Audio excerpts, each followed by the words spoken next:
Okay, this is Max. It's June 24th. I was gonna wait like another month before, or I guess another week or so before I did um, another video until I saw my endo, but there's been some things that have been going on that I wanted to go ahead and share.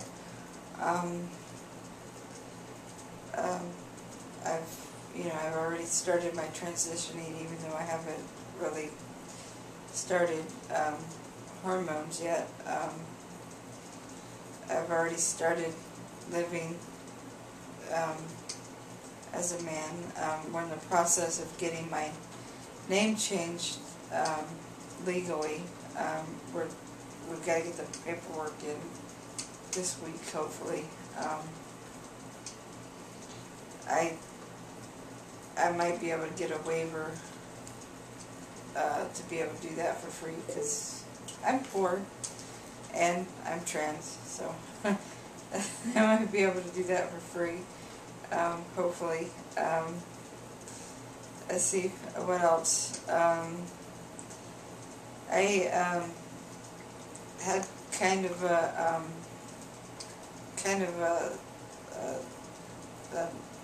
aha moment, I guess. I hurt myself a few weeks ago. I'm kind of I'm on crutches right now. I was off of them for a little while, but I'm back on them. I hurt my knee and went to the emergency room, and I've been having this kind of I guess trepidation about wearing shorts, because I've stopped shaving, because guys don't shave their legs or their pits or whatever, but so I've stopped shaving, but I still don't completely pass, so a lot of people still see me as a woman, and so I thought I would feel awkward, if people saw me in shorts wearing, without my legs being shaved. But when I went to the hospital, I was in shorts, and of course my legs weren't shaved, and I just realized sitting in the hospital, I just didn't give a damn. I knew who and what I was, and I just didn't care, and I started realizing that nobody else cares either.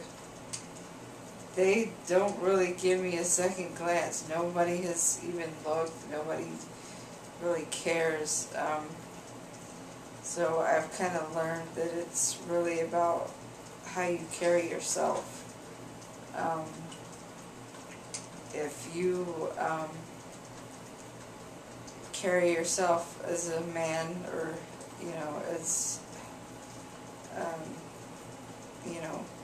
as this is what you are, then most people are going to just kind of go along with that and not really question it, and the ones that do are just you just kind of ignore them. Some people might have questions and you answer them, and some people are assholes, and you just ignore them and go on with your life, and just, you just, even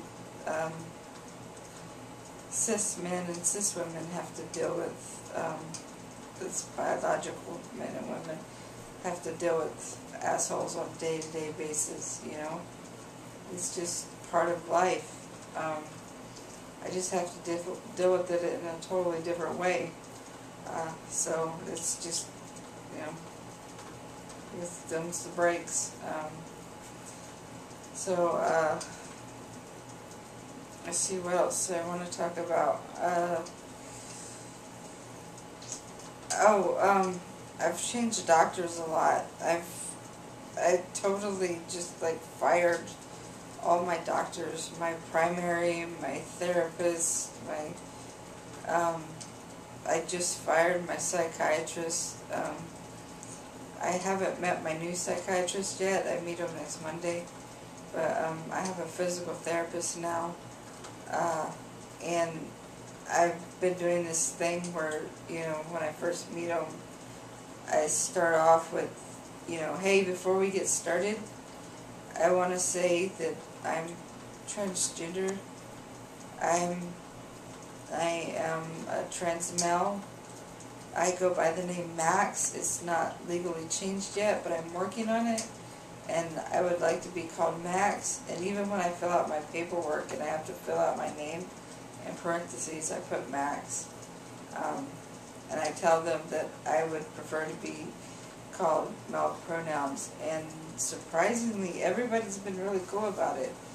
They have been even putting in my charts that, my name is Max and that I go by male pronouns, and please use that, And so everybody's been really cool about it, all the doctors that I've had so far. My primary, the staff and the doctors and everybody call me Max and use male pronouns. The therapist, the staff there, same thing. The physical therapist, everybody's really cool there. I've only gone a couple times, and like the second time I was there, I had to go to the restroom, and I've started using the men's restroom.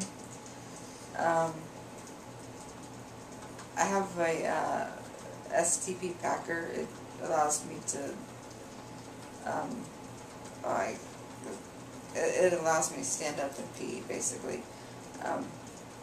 That's all I'm going to go into it. It's kind of a personal item. If you want to know more about it, Google it or YouTube it, whatever.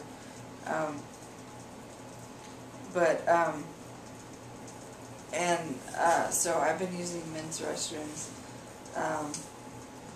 and it hasn't really been much of a problem. I have, in the medical offices and stuff like that, and I haven't really done it in Walmart. I'm kind of apprehensive there because it's so big, and I haven't really had the opportunity yet.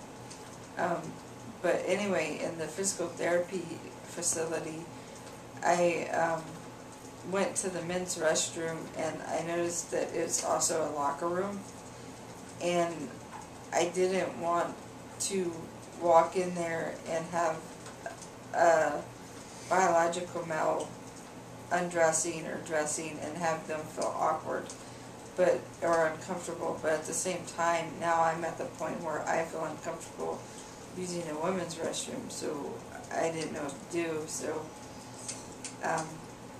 at the end of my session, I talked to my my physical therapist in a private room, and told her my concerns, and she's like, you know what, you're male, so you should use the men's room. You should feel comfortable. You're a patient here, you should feel comfortable too. Just and nobody really uses the locker rooms anyway, so just go use the men's room.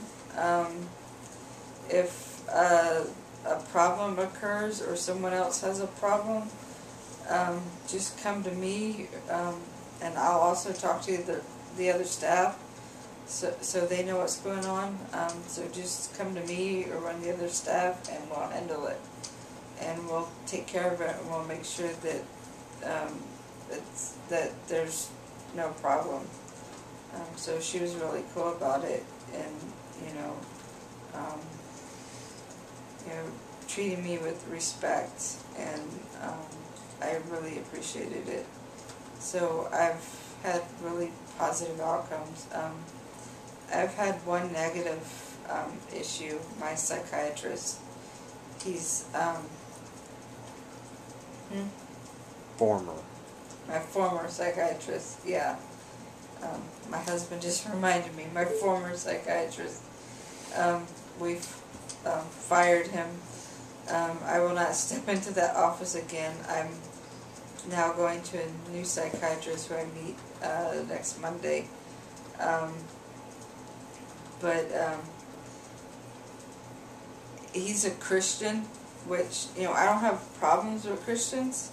They're fine. I mean, I've had problems in the past with them, especially with Christian therapists and psychiatrists. So I've made it a point to not go to them for help because we don't share the same thoughts, and we don't jive well, and we're not on the same page as far as med therapy. But but when I found out he was a Christian, we made an agreement that because he was doing really good with my medication, you know, he got me on good meds, so we made an agreement, he and I, that I would stick with him if he would keep religion out of the office, that it would just be med management and just business, and he would keep that stuff out. Well, he didn't keep his end of the bargain. He kept bringing up things like, only Jesus can heal you, you don't need therapy, you really shouldn't be going to therapy, you should let me help, you should let me and Jesus heal you. You know, and if you would let me and Jesus heal you of the past, you wouldn't be gay or trans anymore. And he just kept bringing it up and bringing it up, and I've just, my last appointment, I was white knuckling the seat. I was so angry and pissed off at him. I was so ready to go, and on our way out the door, he asked me, before you leave, can I pray for you guys before you leave? And I was really nice about it. I said, I really rather you didn't, but thank you. And he literally rolled his eyes, smacked his lip, and said, "Oh, please," and stormed out the door like a child, and left, and just went away somewhere. And so I'm through with him. But yeah, that's the only negative reaction I've had so far. My cameraman is falling asleep, I think. Sorry. So I think I'll wrap it up here. But mostly I've had positive reactions as far as the medical community. And it was really easy to get a referral to my endo. That was actually from my last primary though. So I have a new primary. The last primary took me forever to get you know, a referral from them. It took me like 2 weeks to get a referral from them. So, but hopefully, you know, I think my new primary is going to work out a lot easier working between the primary and the endo. I think everything's going to work out now. It's just getting the funds for now. We have to work on that, getting the funds for the testosterone treatments and stuff like that. But we have things in the works for that. You know, we have things working out that things we're working on for that, and I'll talk about that some other time. For now, I think I'm going to go before my cameraman falls asleep and drops the camera. So, thank you, and I will update after I talk to my endo. See ya.